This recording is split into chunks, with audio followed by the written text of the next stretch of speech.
irmãs, é com imensa alegria que nós estamos todos reunidos aqui.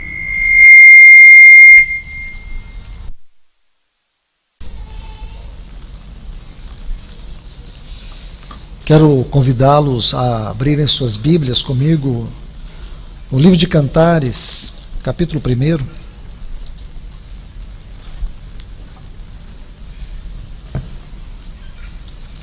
Cântico dos Cânticos, capítulo 1.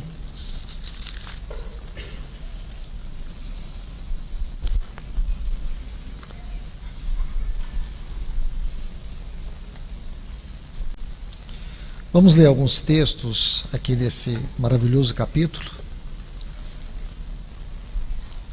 O tema que nós estaremos estudando aqui no período da noite é sobre a escatologia do livro de Cantares.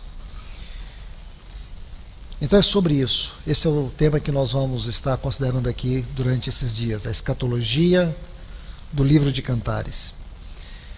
Vamos aqui iniciar nesse capítulo 1, por favor. Versículo 2 diz assim, capítulo 1, versículo 2. Beija-me com os beijos da tua boca, porque melhor é o teu amor do que o vinho. Versículo 4. Leva-me após ti, apressemo-nos. O rei me introduziu nas suas recâmaras, e em ti nos regozijaremos, e nos alegraremos do teu amor, nos lembraremos, mais do que o vinho. Não é sem razão que te amam. Ainda, por favor, versículo 13. O meu amado é para mim um saquitel de mirra, posto entre os meus seios. Ainda, versículo 16. Como és formoso, amado meu, como és amável. O nosso leito é de viçosas folhas. Vamos orar. Querido Deus, amado Pai, é no precioso nome do Teu Filho Jesus, é neste nome que nós estamos aqui reunidos, e é neste nome que nós oramos, clamando a Tua infinita misericórdia, a Tua ajuda, o Teu Espírito, para que nós sejamos conduzidos pelo Senhor na Tua mente por meio deste livro. Ajuda-nos, Senhor. Nós carecemos da Tua ajuda nesta noite aqui neste lugar. Tenha toda a liberdade e revelar-nos o Teu coração por meio da Tua palavra.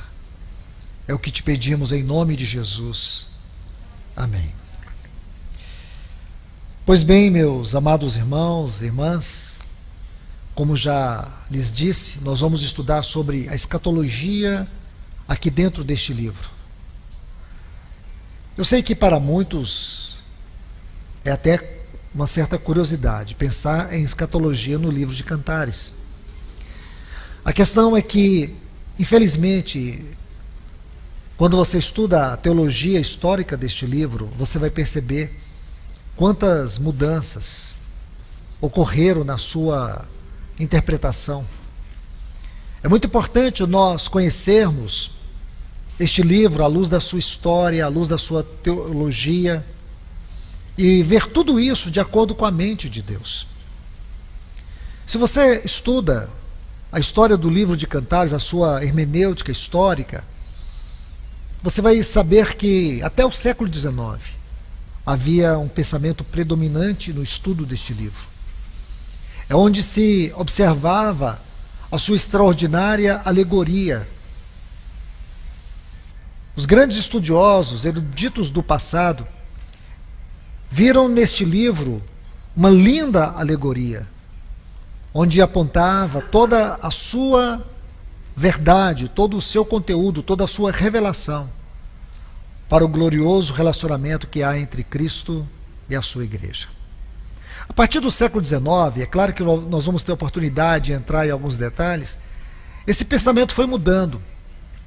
muito daquilo que a influência do iluminismo e de outras filosofias pagãs que foram sutilmente entrando no meio da igreja, esse livro foi sendo atraído para o campo da teologia antropocêntrica, onde esse livro foi distorcido na sua aplicação.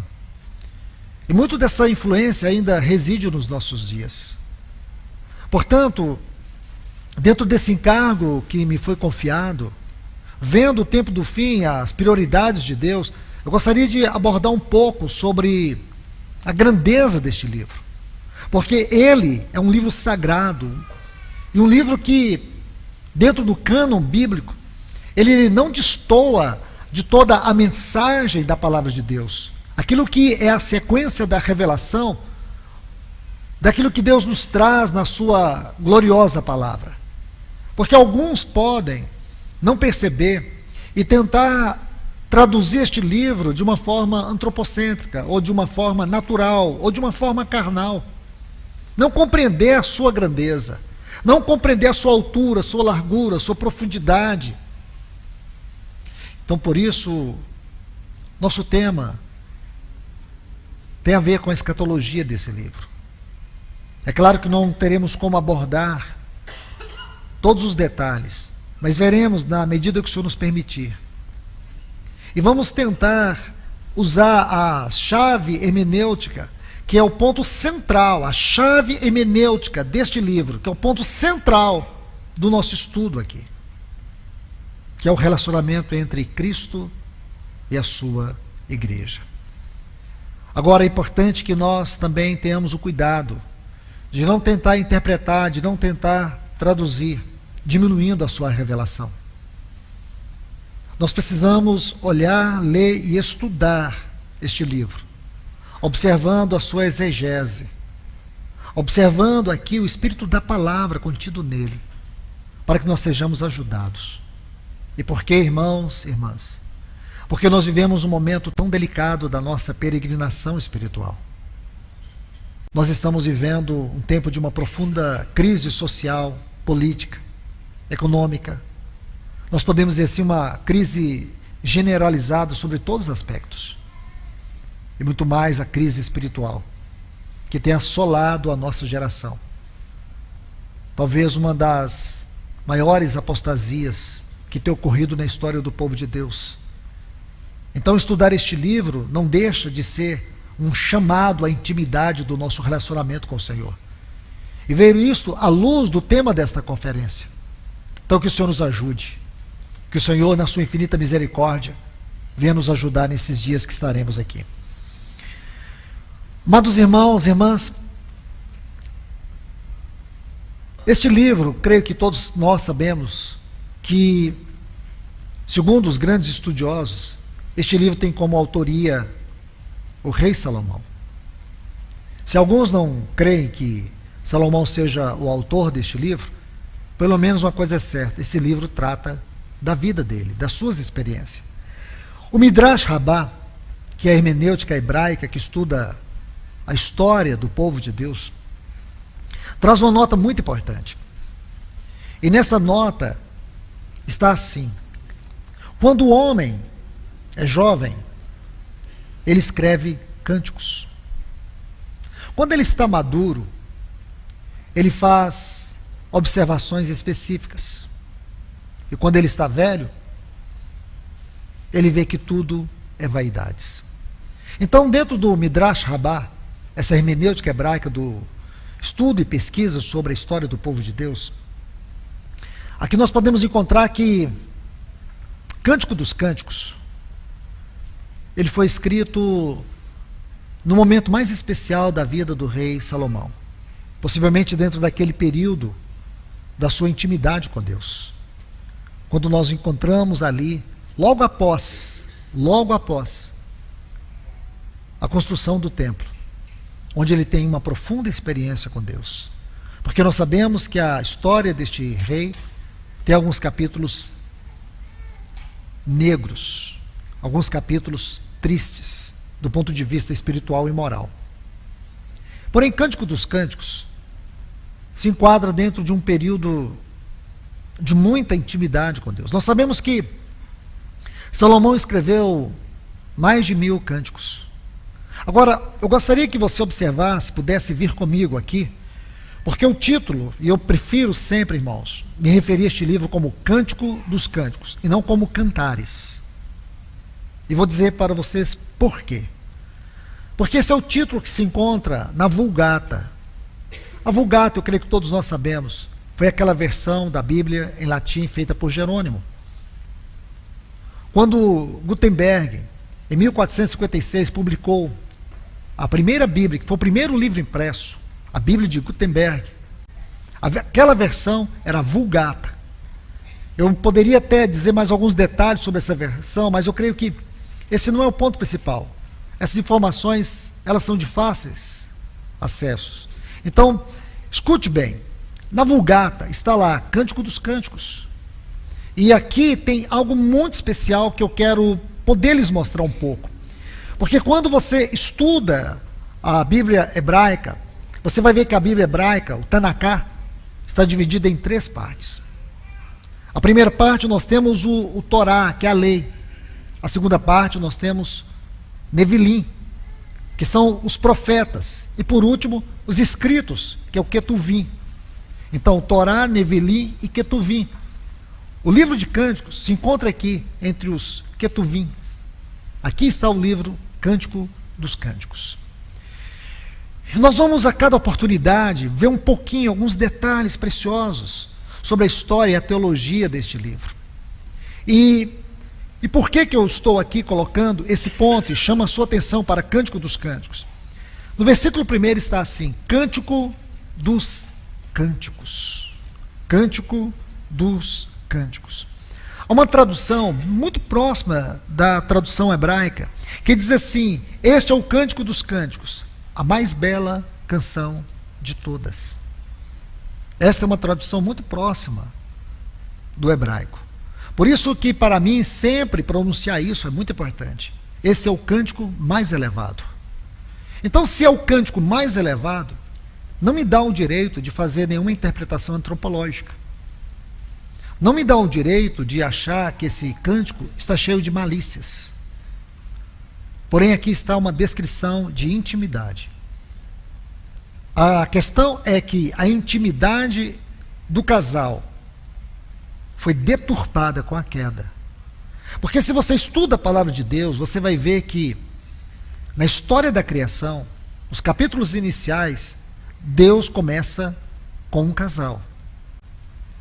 Nosso Senhor Jesus, ele inicia seu ministério num casamento. E a conclusão da Bíblia, Apocalipse, nós vemos o Espírito e a noiva dizendo, vem para o noivo. Então é dentro dessa perspectiva que nós temos que olhar para esse Cântico dos Cânticos. É o cântico mais excelente, é o cântico mais elevado. Então vamos olhar e analisar, ver tudo isso com extremo cuidado. Porque aqui agora nós vamos dar o primeiro passo para começar a abrir um pouco este livro. É claro, irmãos, um homem sozinho, numa conferência, quem quer que seja, jamais vai conseguir abrir todo este livro. Por isso eu falo com muito cuidado, abrir um pouco deste livro e tentar interpretá-lo, usando a regra principal da hermenêutica. A Bíblia interpreta a própria Bíblia. Então nós vamos usar essa regra para poder interpretar este livro. E interpretá-lo é dizer que nós vamos tocar a mente de Deus nesse livro. Então aqui eu quero começar primeiro definindo uma das palavras principais deste livro, o amor. É interessante que a palavra amor neste livro ocorre 15 vezes. E o sentido desta palavra amor neste livro sempre faz uma referência ao amor sacrificial. Isso para nós não é só uma menção, é uma interpretação. Porque este livro é como se um divino pintor estivesse fazendo uma tela de uma grandeza sobrenatural. E aqui nós pudéssemos ver alguns detalhes que nos chamam a atenção dessa tela. Um desses detalhes está nessa palavra, amor. Não é um amor qualquer. Não é o amor segundo a filosofia. O amor aqui neste livro é um amor sacrificial. Só que este amor, ele tem um agente único, que é o amado. Então, esta palavra está intimamente ligada à outra.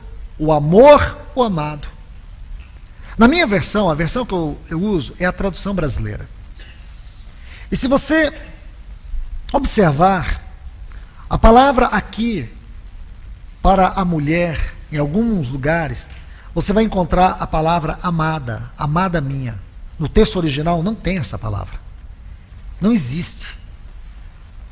Eu falo com todo cuidado e respeito, embora a tradução brasileira teve como um dos seus revisores Rui Barbosa.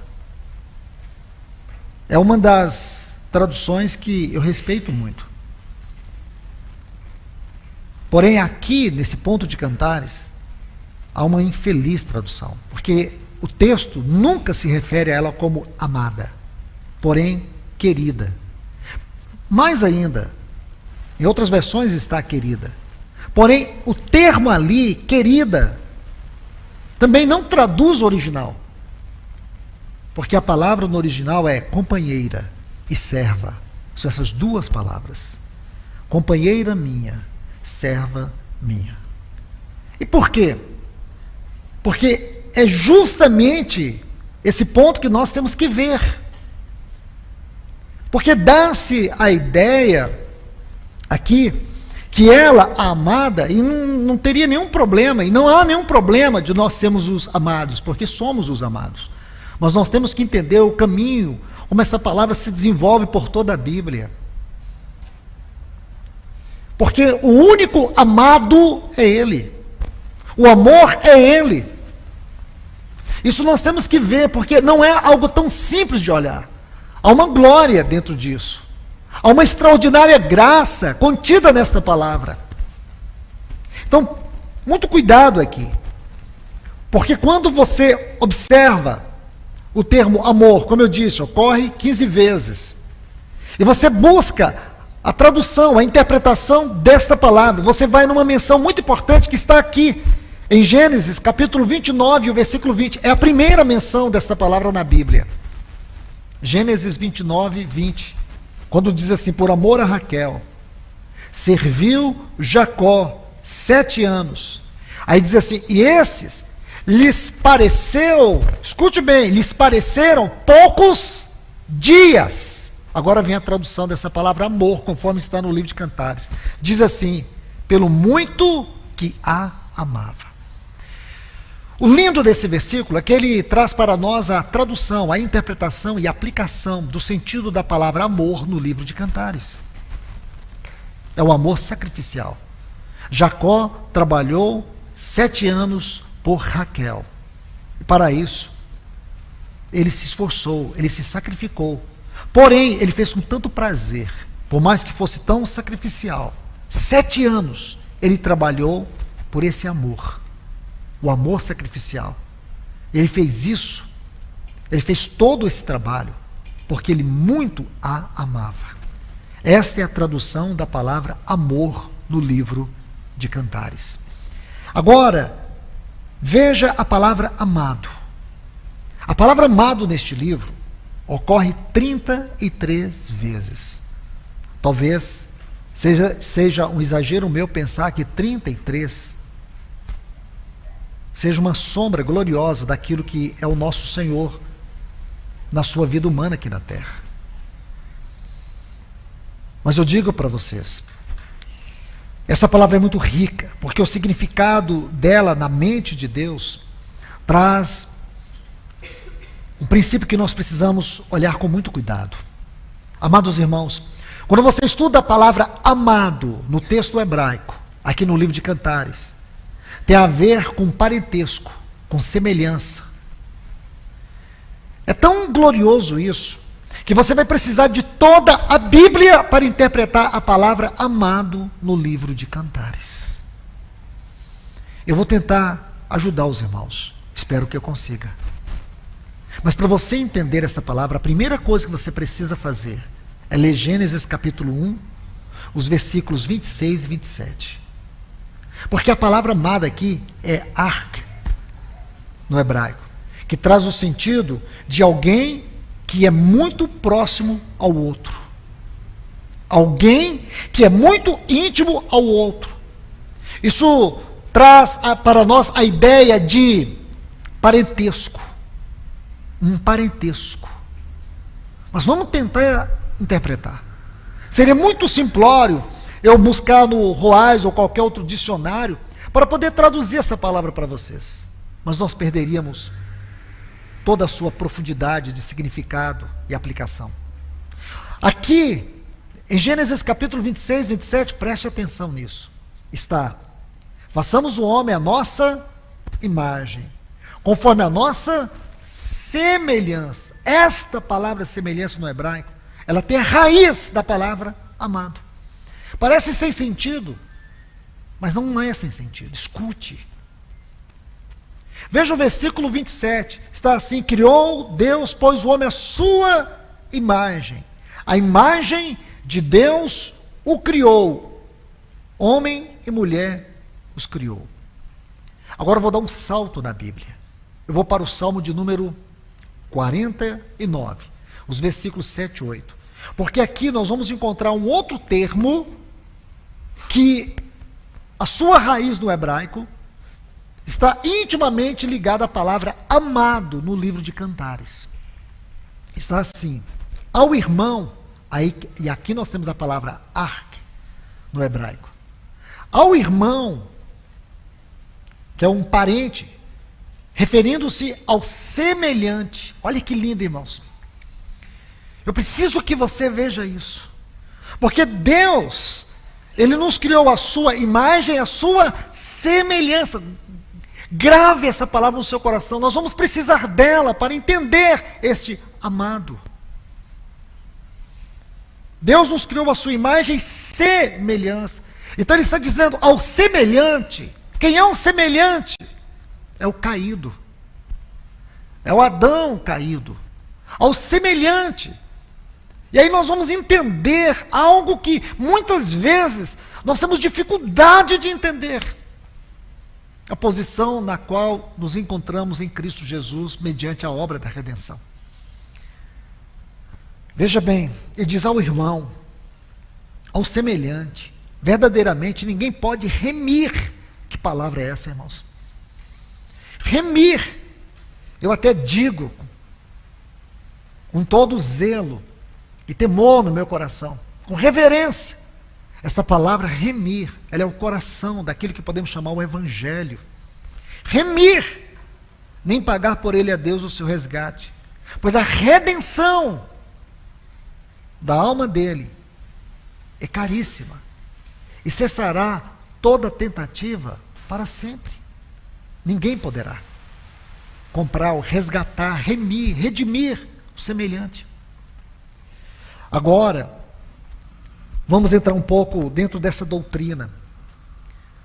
Vamos para Efésios capítulo 1, versículos 4 a 6. Observe. Assim como nos escolheu nele, antes da fundação do mundo, para sermos santos, irrepreensíveis perante ele, e em amor nos predestinou para ele, para a adoção de filhos, por meio de Jesus Cristo, segundo o beneplácito, o seu bom prazer,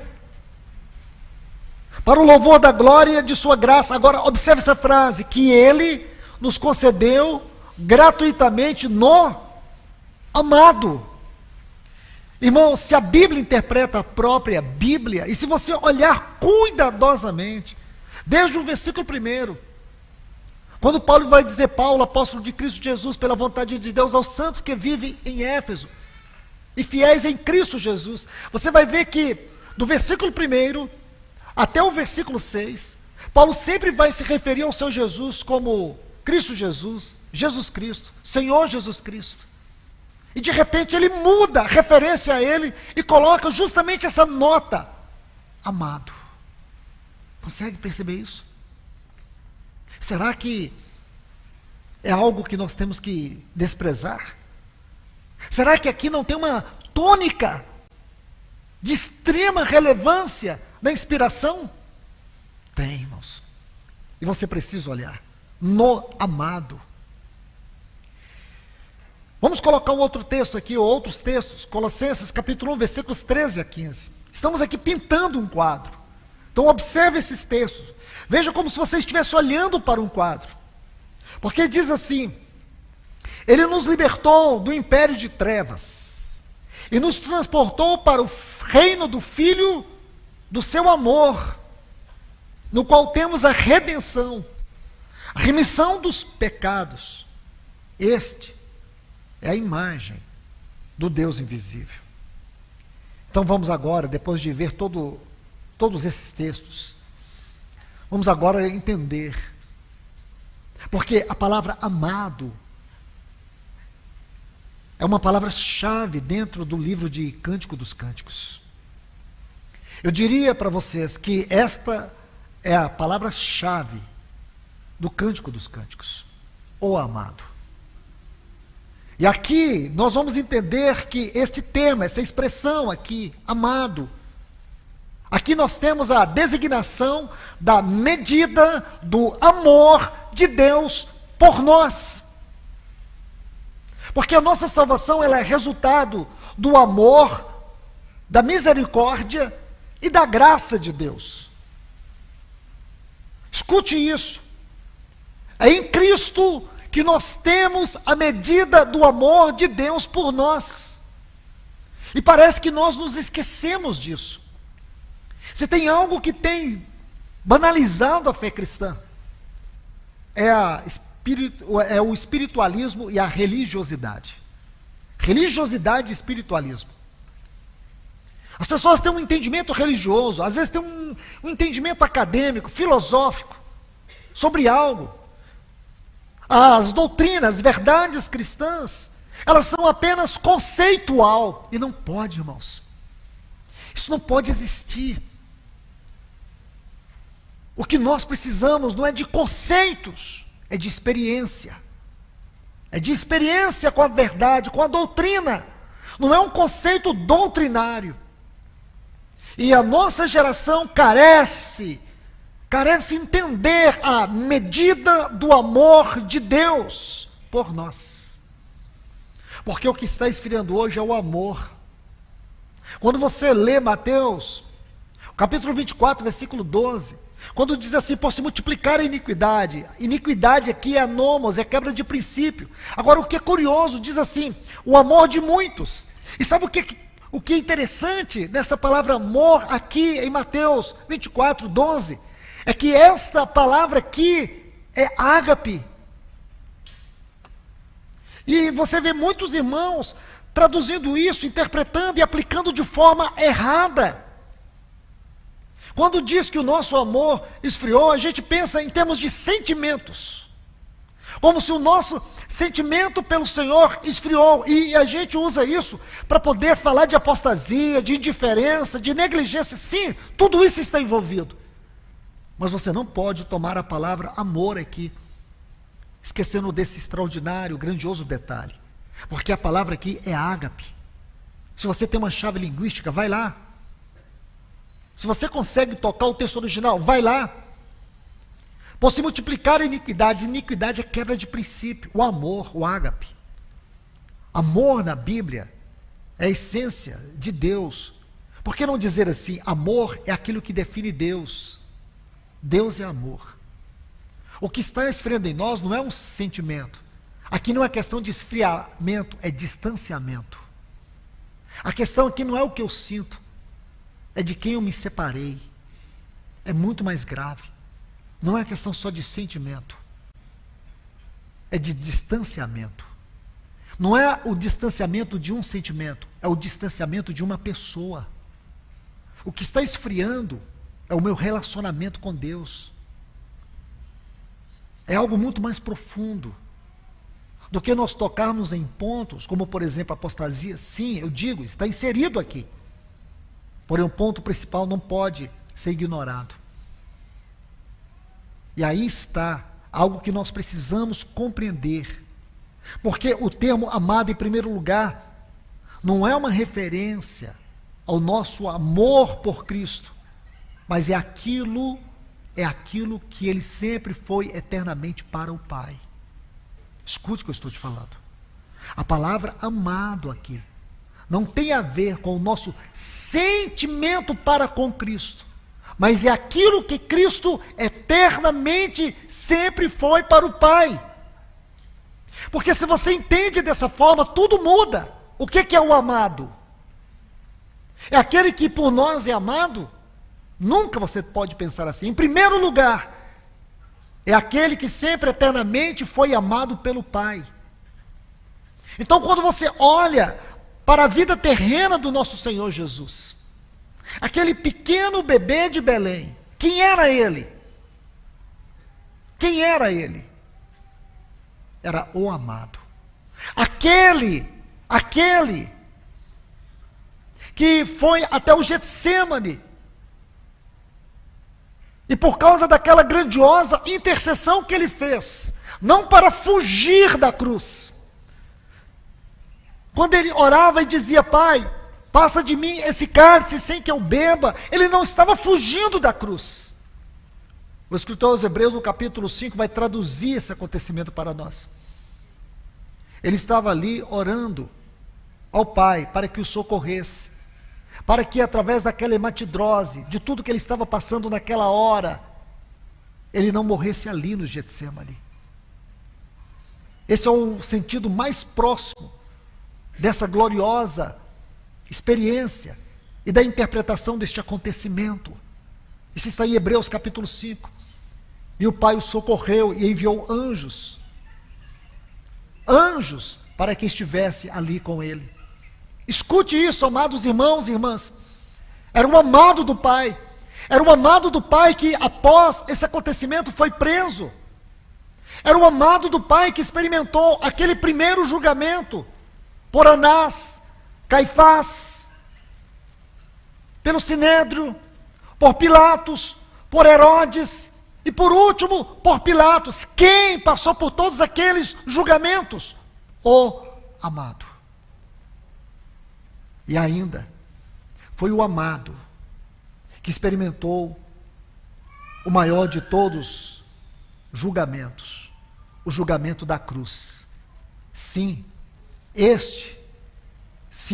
foi o julgamento que todos nós merecíamos, mas foi o amado de Deus que foi julgado no nosso lugar. Foi este amado que sofreu todos os açoites, foi o amado de Deus que padeceu naquela cruz. Deus não cometeria nenhuma injustiça se tivesse nos condenado ao inferno eternamente. Não seria nenhuma injustiça de Deus se eu e você fôssemos condenados eternamente no inferno. Mas como disse o irmão do passado, perdoar quem merece ser perdoado é humano, perdoar quem não merece ser perdoado é divino.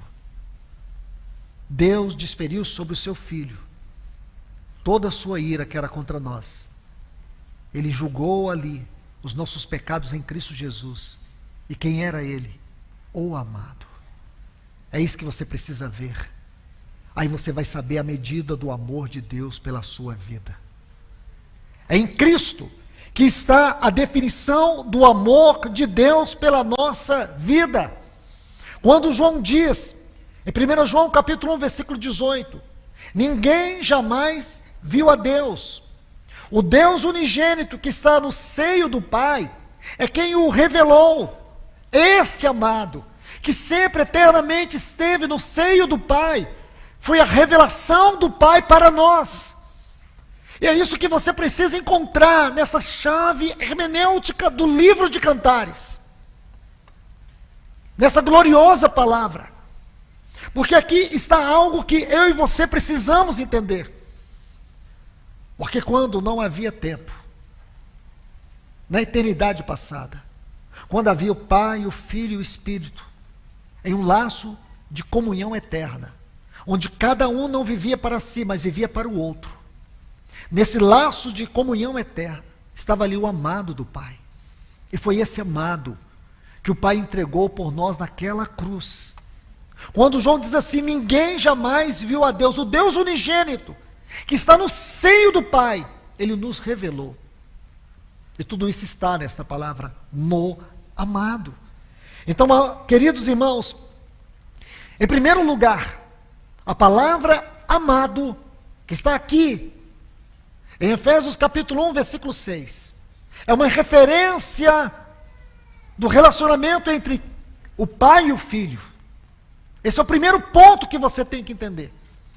A eterna relação de afeto que sempre existiu entre eles. Então, se nós entendemos, se nós compreendemos esse ponto, nós vamos para um outro ponto, que eu diria, o aspecto subjetivo desta aplicação. No aspecto objetivo, é o amor do pai pelo seu filho. No aspecto subjetivo, fala da nossa relação com Deus.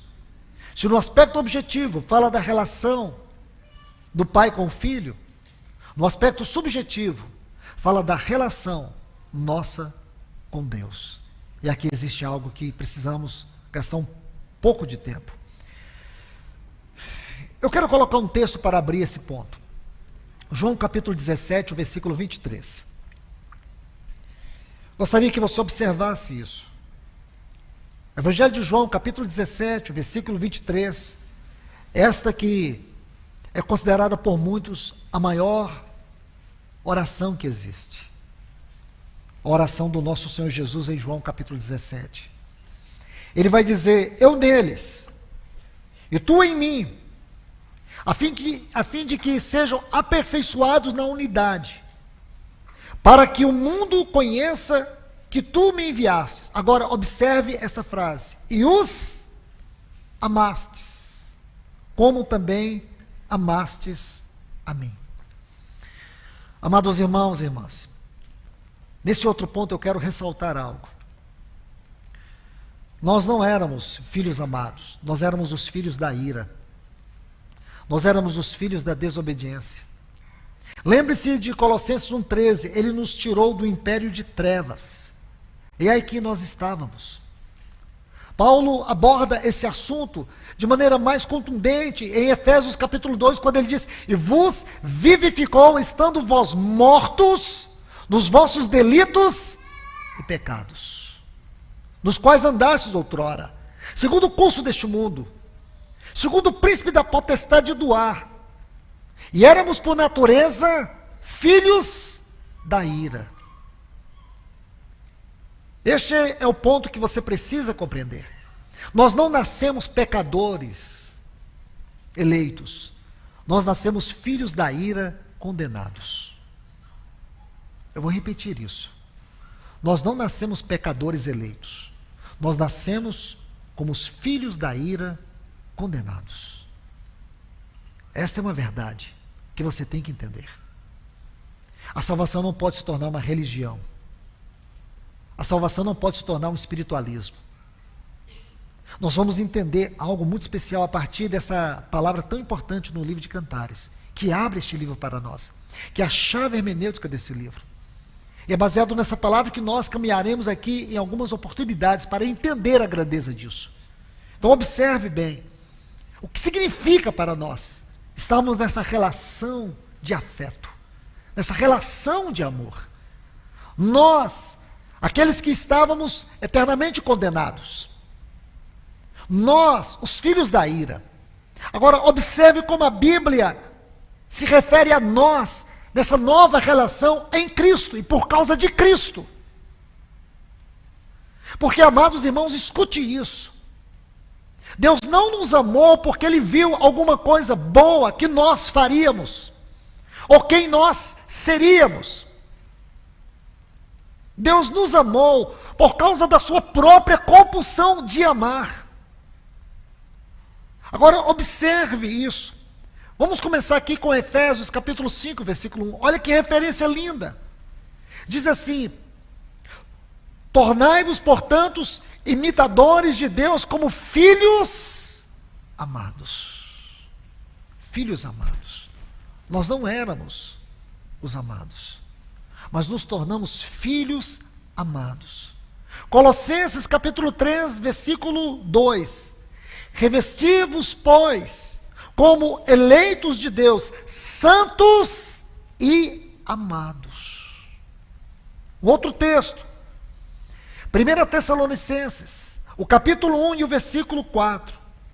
Conhecendo, irmãos, amados de Deus. 2 Tessalonicenses, capítulo 2, versículo 13. Mas nós devemos sempre dar graças a Deus, por vós, irmãos, amados do Senhor. Judas capítulo 1, versículo 1. Ele diz: Judas, servo do Senhor Jesus Cristo, irmão de Tiago, aos eleitos que são amados por Deus Pai. Queridos, eu quero lhes mostrar algo, mas algo muito especial. Deixe-me colocar 2 textos aqui que sirvam como moldura desses textos que nós acabamos de ler. Porque eu quero que você se lembre de João capítulo 17, versículo 23. Nosso Senhor Jesus ora. Ele ora para que nós sejamos amados como Ele sempre, eternamente foi amado. Você pode se dar conta disso? Então agora você começa a entender todo o conteúdo da palavra amado dentro do livro de Cantares. Porque esse amor tem esfriado nos nossos dias. É o amor devocional, é o amor relacional. Os cristãos estão sentando ou em torno da mesa do Senhor, estão comendo e bebendo sem compreender o significado do que representa esta comunhão no corpo e no sangue do Senhor. Nós estamos entrando dentro da forma, dentro da cultura, do desespero, da angústia, da ansiedade, da depressão, que tem assolado essa terra, por não entendermos a nossa relação com Deus, por não compreendermos os cuidados de Deus. Estamos vivendo tempos difíceis, tempos trabalhosos, tempos angustiantes. Quantos cristãos hoje estão em cativeiros de ansiedade, de depressão, de angústia? Quantos cristãos estão vivendo um nível de incredulidade assustadora no seu relacionamento com Deus? Isso tem sido a característica da nossa geração. Eu digo para você, a compreensão dessa palavra te liberta, porque agora você começa a entender,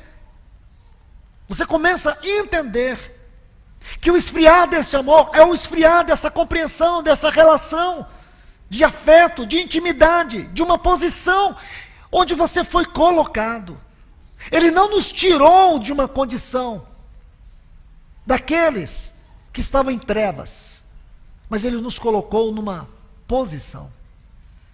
Colossenses resume assim, como eu disse para vocês: Ele nos libertou do império de trevas e nos transportou para o reino do Filho do seu amor. Mas como Efésios traduz isso? Você sabe muito bem que Efésios tem 155 versículos. Desses 155, 75, mesmo que de forma condensada, se encontram em Colossenses. A ênfase de Efésios está no mistério de Cristo. A ênfase de Colossenses está no mistério de Deus. Eu quero te falar é que esses 2 livros se completam. Esses 2 livros se traduzem, se explicam.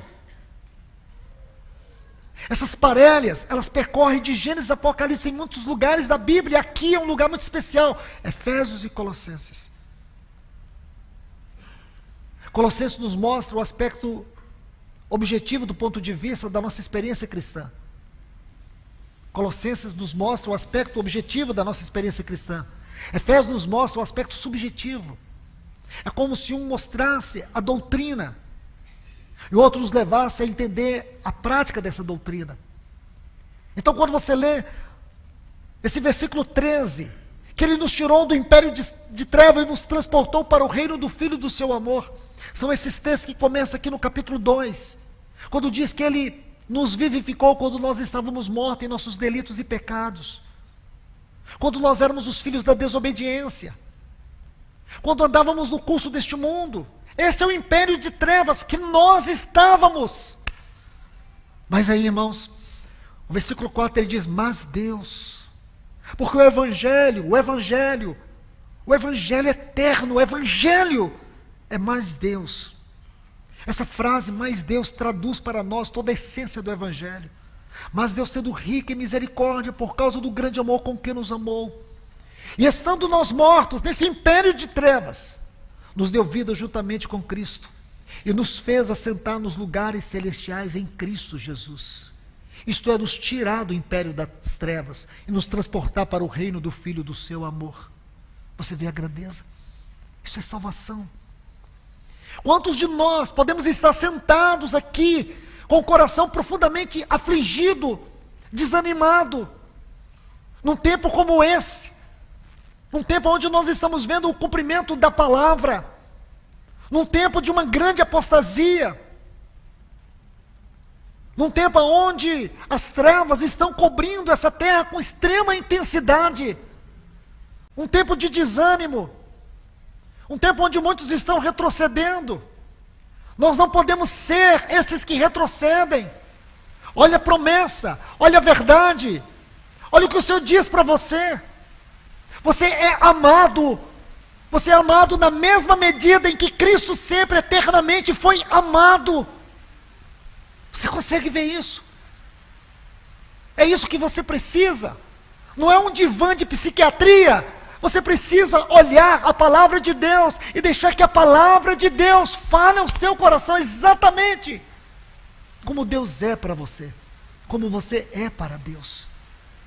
É isso que você precisa entender. Observe, irmãos e irmãs, os dois textos que eu citei, que eu mencionei, porém não citei.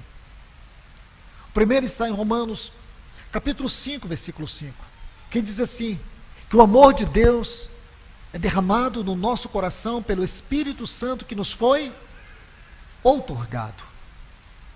E o outro texto está no versículo 8 desse mesmo capítulo. Mas Deus prova seu próprio amor para conosco, pelo fato de ter Cristo morrido por nós, sendo nós ainda pecadores. Mas para fazer aplicação eu preciso inverter a posição desses textos. Porque aqui, Romanos 5,8 nos mostra o amor de Deus em Cristo da redenção. E Romanos 5,5 nos mostra o amor de Deus na habitação do Espírito Santo. Então deixa eu dizer algo para vocês. Nós, irmãos, nós não temos amor de nós mesmos. Quando nós convertemos, não foi porque você decidiu amar a Deus. Não foi porque você quis amar a Deus. Quando eu e você estávamos perdidos no império de trevas, foi Ele que nos alcançou. Não fomos nós que aceitamos a Jesus. Foi Ele que nos recebeu como nós éramos, filhos da ira. Nós estávamos mortos em delitos e pecados.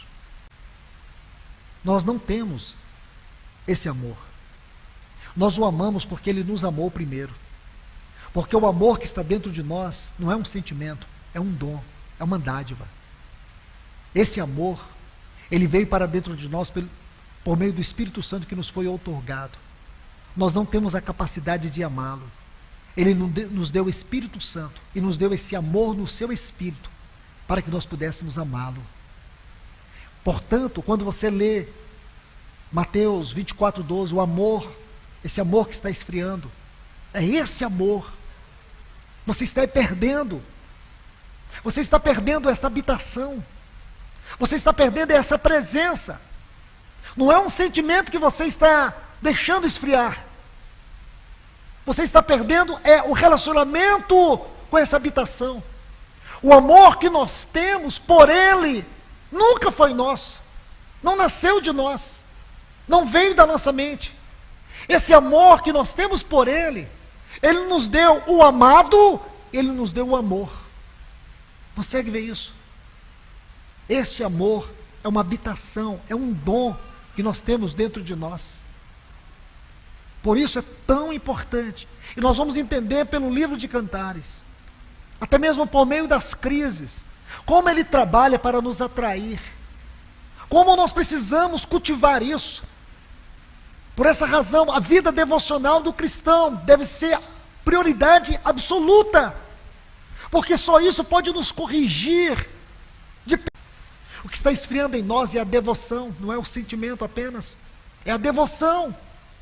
Nós perdemos, é a pessoa, não é um sentimento que você está perdendo, é a pessoa que você está perdendo. Nunca podemos pensar no amor dessa forma tão medíocre. Observe algo, irmãos, que Deus nos dá em Cristo. Quando você olha o assunto da redenção, do ponto de vista do amado, do ponto de vista do amor,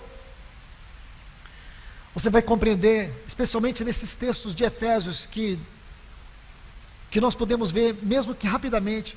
Efésios capítulo 1, os versículos 1 a 6, e depois Efésios capítulo 2, também os versículos 1 a 6, se você junta essas duas parelhas de textos, Efésios 1 e Efésios 2, versículos 1 a 6, de cada um desses capítulos, você vai ter a obra pelo perdão, você vai ter a obra pela filiação.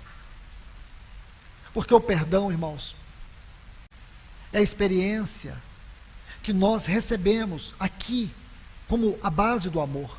A base do amor é o perdão. A plenitude do amor é a filiação. A base do amor, na nossa experiência, é o perdão. Mas a plenitude do amor em nós é filiação. O primeiro ponto que você precisa entender é que Deus trata com os nossos pecados no perdão. Depois Ele trata com o nosso caráter para a filiação. Mais ainda, no perdão, Deus muda a nossa condição. Porém, na filiação, Deus nos coloca em uma nova posição. A posição que você tem agora é a posição de filho, é a posição de filha. Não pense você em algo que seja menor do que isso. Amados irmãos, isso tem que arrebatar o nosso coração.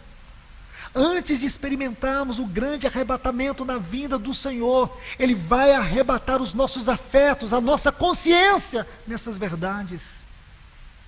Isso precisa nos alegrar, isso precisa trazer-nos a verdadeira alegria dos céus na terra.